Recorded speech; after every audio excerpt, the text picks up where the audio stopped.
안녕하세요. 오늘 청취자분께서 보내주신 아주 흥미로운 자료, 장칼뱅의 기독교 강요 발췌본을 가지고 한번 깊이 들어가 볼까 합니다.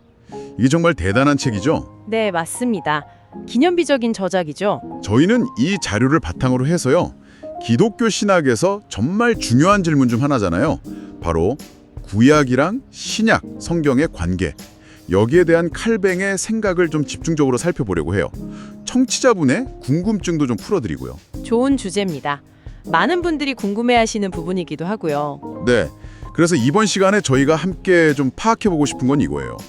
칼뱅은 도대체 어떻게 이 엄청 방대하고 어떨 땐 좀 달라 보이기도 하는 구약과 신약을 하나의 큰 이야기로 묶어냈을까? 그렇죠. 그게 핵심 질문이죠. 그리고 그 안에서 그리스도는 그럼 어떤 역할이고 또 구원의 약속은 어떻게 쭉 이어지는 건지, 그리고 분명히 차이점도 느껴지는데 그 차이는 또 칼뱅이 어떻게 설명했는지, 이런 것들을 좀 같이 찾아보자는 거죠. 네, 아주 중요한 포인트들입니다.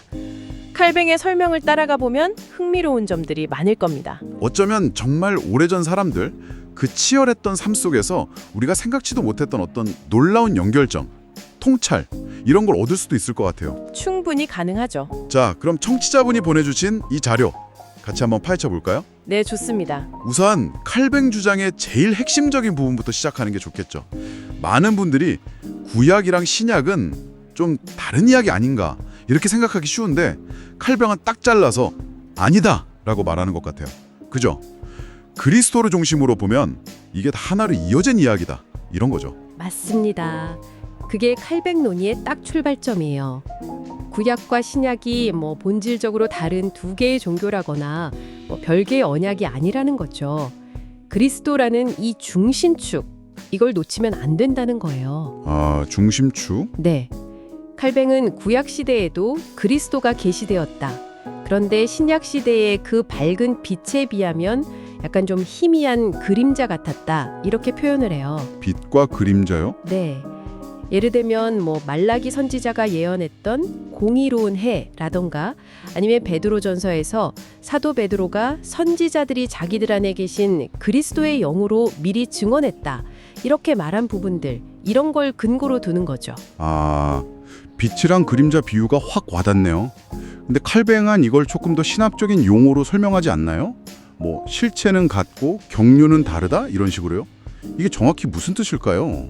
그러니까 핵심 약속 자체는 같은데 그걸 전달하고 관리하는 방식, 이게 달랐다, 이런 의미인가요? 정확합니다. 그 실체, substantia와 경륜, administration이라는 구분이 진짜 중요해요. 칼뱅이 볼 때 약속의 본질, 그러니까 알맹이는 똑같다는 거예요. 알맹이요? 네. 예를 들어서 하나님이 그냥 거저 주시는 은혜로 구원받는다, 또 중보자이신 그리스도를 통해서만 영원한 생명을 얻을 수 있다, 이런 핵심 약속들 있잖아요. 이건 구약시대 사람이나 신약시대 사람이나 똑같이 주어졌다는 거죠. 아하. 그런데 그 약속이 드러나는 방식, 또 사람들이 그걸 경험하는 방식, 그리고 하나님이 그 언약을 이렇게 운영해 가시는 방식, 이걸 이제 경륜 혹은 관리 방식이라고 부르는데, 여기에는 차이가 있었다는 겁니다. 그렇군요. 본질은 같은데 방식은 달랐다. 근데 칼뱅이 이 통일성을 왜 그렇게까지 강조했을까요? 그냥 좀 다르다, 이렇게 말할 수도 있었을 텐데요. 그게 당시에도 그렇고 지금도 그렇지만, 구약을 그냥 좀 옛날 이야기, 아니면 그냥 율법 덩어리, 이렇게 치부하려는 경향이 있잖아요. 네, 좀 그런 면이 있죠. 칼뱅 시대에도 세르베투스 같은 사람들은 구약은 그냥 땅의 복, 현세적인 것만 약속한 거고, 구약 인물들은 영적인 소망 같은 거 전혀 없었다, 이렇게 주장했거든요. 칼뱅은 이런 주장에 대해서 정말 말도 안 된다고 아주 강하게 반박을 해요. 강하게요? 네, 구약의 가치를 떨어뜨리거나 구약 성도들의 믿음을 함부로 폄하하는 건 성경 전체를 왜곡하는 거다, 이렇게 본 거죠. 그 주장이 정말 흥미로운데요. 그럼 칼뱅은 그걸 어떻게 뒷받침하죠? 그냥 아니다, 같다, 이렇게 말만 하진 않았을 거 아니에요? 구체적인 근거들이 있었겠죠. 당연하죠. 칼뱅은 몇 가지 아주 중요한 증거들을 제시합니다. 첫째는 구약 인물들도 우리처럼 영생을 향한 열망을 품고 살았다는 거예요. 영생을 향한 열망이요? 구약 사람들이요? 네. 아브라함이 단순히 가나안 땅만 바라본 게 아니라는 거죠. 요한복음에서 예수님이 말씀하셨듯이 나의 때 볼 것을 즐거워했다는 거예요. 이건 그냥 이 땅에서의 삶 너머를 봤다는 거잖아요. 그렇죠. 그리고 또 히브리서 기자가 말한 것처럼 그리스도는 어제나 오늘이나 영원토록 동일하신 분이니까 구약 사람들의 소망도 결국에는 그리스도 안에서 영원한 것을 향했다는 거죠. 잠깐만요. 그럼 아브라함 같은 인물이 그냥 좋은 땅 얻고 자식 많이 낳는 거 그것만 바란 게 아니라 훨씬 더 근본적인 거, 영원한 걸 소망했다는 증거가 있다는 말씀이시네요. 와, 이건 정말 생각의 전환인데요. 그렇죠. 그리고 둘째 증거는 그들이 맺은 언약의 기초가 그들의 어떤 행위나 공로가 아니라 오직 하나님의 자비에 근거했다는 점이에요. 아, 은혜군요. 네. 물론 칼뱅은 이 은혜에 대한 자세한 설명은 기독교 강요 3권의 칭의론 가서 더 깊이 다루겠다고 하긴 해요. 하지만 여기서도 분명히 하는 건 구약 언약 역시 행위 계약이 아니라 은혜 계약이라는 거죠. 그리고 셋째는 그들 역시 우리와 동일한 중보자이신 그리스도를 알고 믿었다는 점이에요. 동일한 중보자. 네, 방식은 좀 달랐을지 몰라도 구원의 길은 오직 그리스도뿐이다. 이 사실은 예나 지금이나 같다는 겁니다. 알겠습니다. 정리하면 영원한 소망, 그리고 은혜에 기반한 언약, 또 동일한 중보자 그리스도, 이런 것들이 바로 구약과 신약을 하나로 꿰는 끈이다. 이런 말씀이시네요. 네, 맞아요. 그래서 칼뱅은 복음의 핵심 약속들 있잖아요. 영생이나 죄용서 같은 거, 이런 약속들이 갑자기 신약 시대에 툭 튀어나온 게 아니라는 거예요. 이미 율법과 선지자들의 글 속에 다 담겨 있었고 인봉되어 있었다, 이렇게 봐요. 인봉되어 있었다. 네, 로마서에서 바울 사도가 복음은 선지자들을 통해서 그의 아들에 관하여 성경에 미리 약속하신 것이라고 말한 것처럼요. 구약은 뭐 별개의 종교 시스템이 아니라 앞으로 오실 그리스도 안에서 완전히 성취될 그 약속들을 미리 보여주고 가리키는 역할을 했다는 거죠. 아, 심지어 구약의 여러 의식이나 상징들, 예를 들면 광야에서 이스라엘 백성들이 먹었던 그 만나 있잖아요. 그것조차도 칼뱅은 고린도전서나 요한복음을 근거로 해서 참된 영적 양식이신 그리스도를 가리키는 영적인 표징이었다, 이렇게 해석을 합니다. 와, 듣고 보니까 진짜 구약 전체가 그리스도를 향한 아주 거대한 예고편처럼 느껴지네요. 근데 칼뱅은 이런 신학적인 논증만 하는 게 아니라 실제 구약 인물들의 삶 자체를 증거로 막 들이대는 것 같아요. 청취자분이 보내주신 발췌본에도 족장들 이야기가 꽤 길게 나오던데요. 특히 아브라함이나 야곱, 이 사람들 삶이 정말 순탄치가 않았잖아요. 맞습니다. 칼뱅은 이 부분을 아주 그냥 생생하게 묘사를 하죠. 단순히 뭐 옛날 사람들이 고생 좀 했네, 이 정도 수준이 아니에요. 아브라함을 한번 보세요. 평생 그냥 나그네처럼 떠돌아다녔잖아요. 그렇죠. 정착을 못했죠. 네, 기근 때문에 이집트 내려갔다가 아내 뺏길 뻔하고 조카 롯이랑 헤어져야 했고 주변 부족들이랑 싸워야 했고 또 오랫동안 자식이 없어서 고통받다가 겨우 얻은 아들 이삭을 바치라는 진짜 청천벽력 같은 명령까지 받잖아요. 그 삶이 안정과는 거리가 멀었어요. 야곱은 뭐 말 그대로 파란만장 그 자체죠. 형 에서피에서 도망가서 외삼촌 라반 밑에서 20년 동안 막 속고 속이면서 고생하고, 아내들 사이 갈등이 심했죠. 자식들 문제도 많았고. 네, 맞아요. 사랑하는 아내 라헬은 길에서 잃고 아들 요셉은 죽은 줄 알고 평생 슬퍼하고 딸 디나는 끔찍한 일 당하고 아들들은 복수살인 저지르고. 와, 나중에 바로왕 앞에 서서 자기 인생을 딱 한마디로 험악한 세월을 보내었나이다, 이렇게 말할 정도였으니까요. 그러니까요. 칼뱅이 왜 이렇게 그들의 그 고통스러운 삶을 집요하게 파고들까요? 이게 단순히 그냥 감상적인 이야기가 아니에요. 칼뱅의 핵심 주장은 이거예요. 이 혹독하고 끊임없는 시련들, 이걸 칼뱅은 계속적인 훈련, 어시디움 엑설시티움이라고 표현하는데, 이 시련들이 그들에게 이 땅의 삶이나 행복이 전부가 아니라는 것을 아주 뼛속 깊이 가르쳐줬다는 겁니다. 아, 그러니까 그 끔찍했던 고생이 단순히 그냥 옛날 이야기 속 비극으로 끝나는 게 아니라 오히려 그들의 시선을 이 땅 넘어 더 나은 본향, 즉 하늘의 영원한 본향으로 향하게 만드는 역할을 했다는 말씀이시군요. 와, 이건 진짜 생각지도 못했던 관점인데요. 고통이 소망의 증거라니. 그렇죠. 히브리서 11장이 바로 그 이야기를 하는 거잖아요. 믿음의 조상들이 다 더 나은 본향을 사모했다고요. 그들의 지상에서의 삶은 그냥 잠시 머무는 순례길이었고 그들의 그 고난 자체가 역설적으로 그들이 이 땅에 영원히 뿌리박고 살 존재가 아니라는 것, 그리고 그 너머에 영원한 소망을 품고 있다는 것을 증명한다는 겁니다. 와, 대단하네요. 다윗이 시편에서 계속 자기를 나그네라고 부르고 또 영원하신 하나님과 금방 사라질 이 피조 세계를 막 대조하고 욥이 그 모든 것을 잃은 잿더미 속에서도 내가 알기에는 나의 대속자가 살아계시니 마침내 그가 땅 위에 서실 것이라 내가 내 육체 밖에서 하나님을 보리라 이렇게 외치는 거, 이것도 다 같은 맥락에서 이해할 수 있다는 거죠. 정말 구약 인물들의 삶을 보는 눈이 완전히 달라지는 것 같습니다. 그 고난 속에서 오히려 영원한 소망의 증거를 찾다니. 그럼 이제 본질엔 같다고 했으니까 칼뱅이 말하는 그 경륜 혹은 관리 방식의 차이점들, 이걸 좀 더 구체적으로 살펴볼까요? 뭐가 어떻게 달랐다는 걸까요? 네, 칼뱅은 기독교 강요 2권 11장에서 구약과 신약의 경륜, 그러니까 하나님이 언약을 운영하시는 방식의 차이를 크게 5가지로 정리를 해요. 첫 번째는 지상적인 것과 하늘의 것에 대한 초점의 차이입니다. 초점의 차이요? 네. 구약 시대에는 예를 들어 가나안 땅 정복이라든지 자손 번성 같은 좀 눈에 보이는 지상적인 복과 저주를 사용하셨다는 거예요. 이걸 통해서 아직 완전히 드러나지 않은 영원한 실제를 약간 맛보기, foretaste나 모형, 타입으로 보여주셨다는 거죠. 아, 맛보기나 모형. 반면에 신약 시대에는 그런 영적인 실제, 하늘의 복을 훨씬 더 직접적으로 분명하게 계시하신다는 거예요. 구약 성도들은 땅의 복이라는 거울, 웰루틴 스페큘러, 거울을 통해서 하늘의 유업을 희미하게나마 보면서 훈련받았다. 뭐 이런 해석이죠. 아, 그러니까 구약의 그 땅 약속 같은 게 그 자체로 끝이 아니고 더 큰 하늘의 복을 가리키는 일종의 표지판 역할도 했다는 거군요. 흥미롭네요. 그럼 두 번째 차이는 그림자 대 실체라고 하셨죠? 맞습니다. 두 번째는 그림자 대 실체, umbrella vs corpus, 또는 모형 대 원형의 차이라고 할 수 있어요. 구약에는 제사제도, 성막이나 성전, 제사장 직분, 음식 규정 같은 아주 수많은 율법과 의식들이 있었잖아요. 네, 복잡했죠. 칼뱅은 히브리저의 관점을 따라서 이것들이 전부 다 장차 오실 그리스도와 그분의 사역을 가리키는 그림자들이었다고 봐요.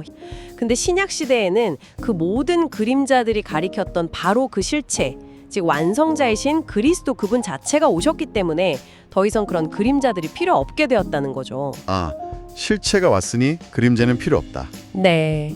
칼뱅은 갈라디아서 4장의 비유를 참 좋아하는데요. 어린 상속자가 성인이 될 때까지는 후견인이나 청지기 밑에서 지도를 받잖아요. 근데 성인이 되면 직접 유산을 관리하는 것처럼 구약 시대는 일종의 어린 시절 혹은 초등교사 아래 있던 시기였다. 이렇게 보는 거죠. 세 번째는 문자 대 용. 이건 좀 유명한 구절이기도 하죠. 문자는 죽이는 것이요, 영은 살리는 것이라는 거요. 칼뱅은 이걸 어떻게 설명하나요? 혹시 구약 사람들은 성령을 아예 못 받았다는 뜻인가요? 그건 아닙니다. 이게 좀 오해하기 쉬운 부분인데요. 칼뱅이 말하는 문자 대 영의 차이는 이런 거예요. 율법 그 자체는 우리한테 하나님의 거룩한 뜻, 즉 의의를 보여주고 명령하죠. 그런데 우리 스스로의 힘으로는 그걸 온전히 지킬 능력이 없다는 걸 깨닫게 하고 결국 죄를 드러내서 정죄하는 역할을 주로 한다는 겁니다. 그래서 문자는 죽인다 이렇게 표현되는 거죠. 아, 율법의 역할이 그렇군요. 반면에 복음은 성령의 능력을 동반한다는 거예요. 성령께서 우리 마음판에 하나님의 법을 새겨주셔서, 이게 새 언약의 약속이잖아요. 예레미야 31장. 우리가 기쁨으로 순종할 수 있게 하시고 참된 생명을 주신다는 의미에서 영은 살린다는 겁니다. 아하. 중요한 건 구역에 신실했던 성도들한테 성령이 아예 없었다는 뜻이 아니에요. 그게 아니라 신약 시대에 와서 성령의 부어주심, 이게 훨씬 더 풍성해지고 보편적으로 또 강력하게 나타난다는 정도의 차이를 말하는 겁니다. 오순절 성령 강림 사건이 그 중요한 기점이죠. 아, 그렇군요. 성령의 임재 자체가 없었다기보다는 그 역사하시는 방식이나 정도의 차이다 이 말씀이네요. 네 번째 차이는 속박 대 자유라고 하셨죠? 이건 아까 말씀하신 초등교사 비유랑도 좀 연결될 것 같은데요.